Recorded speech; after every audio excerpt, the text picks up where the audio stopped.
Welcome back, my wonderful people. Good news for civil servant as federal government announces new minimum wage plan. Based on this, civil servants are likely to get an improved minimum wage package by the second quarter of 2024. This development was made known by the Minister of Labour and Employment, Dr. Christ Ngige. The former Anambra State Governor said necessary provision had been implemented to make it a reality.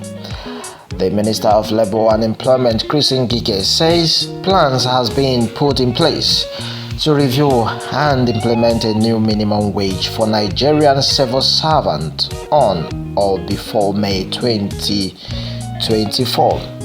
Also, as reported by the Daily Trust and based on what we have gathered in line, Ngige made this announcement in Abuja on Tuesday, February 7th at the Nigeria Labour Congress 13th National Delegate Conference. While speaking, meanwhile, at the conference, the former Anambra State Governor called out organized labor and other trade unions to stop the act of imposing their will on the government. He stated that the attitude and actions of the trade union contradict the statutory code of the Trade Union Act that mandated that all newly elected trade union officials take required courses at the Machal Imodu National Institute for Labor Studies.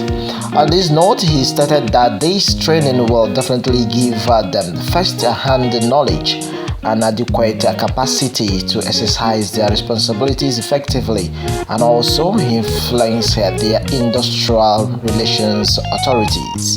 Ngige said the good story that filters out from it is that we put out an act, legislation that had in place an inbuilt review 5 years mechanism, unlike the former act. So, he says, mandatorily, Nigeria will definitely produce a new minimum wage on or before May 2024. My wonderful Nigerians, it is acknowledged that both nationally and internationally that government will not interfere in trade union matters, and otherwise trade unions are not to interfere in labor administration unless as provided by the laws and principles of tripartism.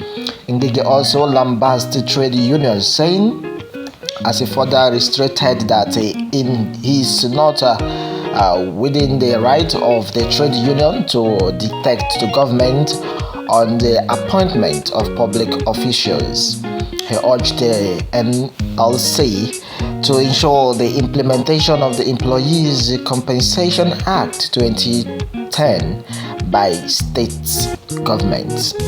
My wonderful Nigerians, on this note, Ngige also said this has resulted in many workers not being converted by the ECA Act for injuries and even death sustained in the place of cause of employment. The Nigerian Labour Congress should remedy this situation as the welfare of workers is one of the cardinal functions of trade unions, including the confederations. In this regard, Ngige also said it should be noted that the PANCOM Act of 2014 makes it mandatory for all employers to give insurance cover for workers employed by them. Workers jubilate as the federal government refuses and reviews when salary increment will be announced.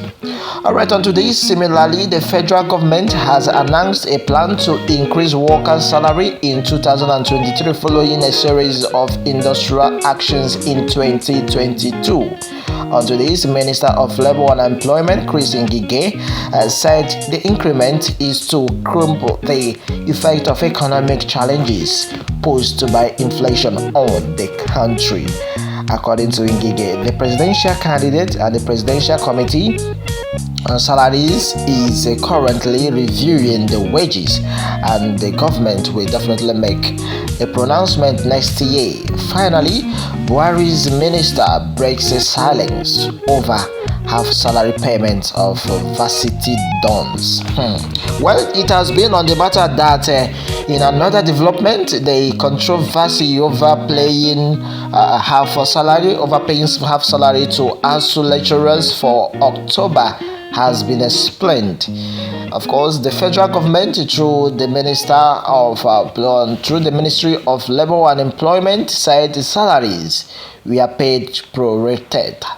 Okay, meanwhile, the ministry, however, denied the claims that it sanctioned, influenced the payment of half salaries to lecturers. Okay, that has been onto this matter, as this has been a very good news breaking through for civil servant as the federal government announces new minimum wage plan. Well, I can't wait to see them. Meanwhile, my wonderful Nigerians, on this basis, Naira scarcity, why Zamfara, Kaduna, Kogi took CBN to Supreme Court. It has been that M.I. Mustafa, the lawyer to Kogi, Kaduna and Zamfara states that challenged the federal government plan to stop the old Naira note on Friday, February 10th, has disclosed the rationale behind the state's action. Mustafa, while speaking to journalists after the Supreme Court judgment, noted that the three states government felt the pain of the common man, which was the reason for their action. Based on this, the senior advocate noted, saying that the Supreme Court is not just the final court to approach during a dispute, it is also a policy court. Onto this, federal government of Abuja, the FCT, lawyer to Zamfara, Kogi and Kaduna states that challenged the federal government of Naira design policy at the Supreme Court has disclosed the rationale behind their action. The three northern states have approached the Supreme Court for an interim injunction to restrict the federal government from going on with its plan to make the old 200 naira, 500 and 1000 naira notes illegal tendering.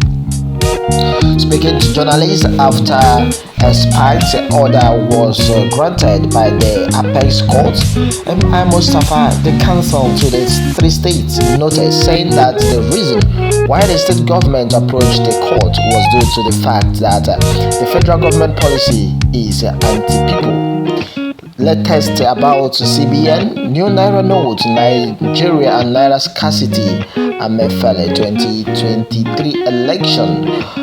Godwin Amefele, the governor of the Central Bank of Nigeria, had in November 2022 unveiled the new Naira note and insisted that the deadline to stop making the old note legal tendering on January 31st, 2022. Following the tension and the protest from governors of the All Progressive Congress, of course APC, and the Nigerian public who could not access the new note over scarcity, Amefele announced a 10 days extension as approved by President Muhammadu Buhari.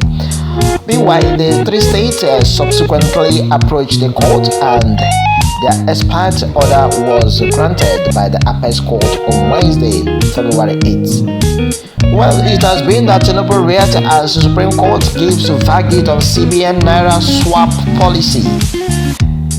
Based on what we've gathered in line with Legit Nigeria, earlier reported that the APC presidential flag bearer, of course Bola Tinubu, has commended the Supreme Court's ruling that stopped the federal government from banning the legal tendering of old Naira notes. Tinubu also held the governors of the 36 states, particularly the APC governors, for standing by the people to stop them from suffering. Okay, it has been that the government of Kaduna, Kogi and the Zamfara states have dragged the federal government and the CBN before the court over the new Naira redesign policy. Well, it is very first time in history where governors at the states governors gather for this particular change of naira naira change. Of course, it has never been, even when there is scarcity of fuel, when there was also strike, none have gathered in such manner. But this time around, it is actually something that is not supposed to be talked about. Okay, my fellow Nigerian, well, let me have your take on this matter. Remember to subscribe and then to wait for more updates coming right from this channel. Thanks and God bless.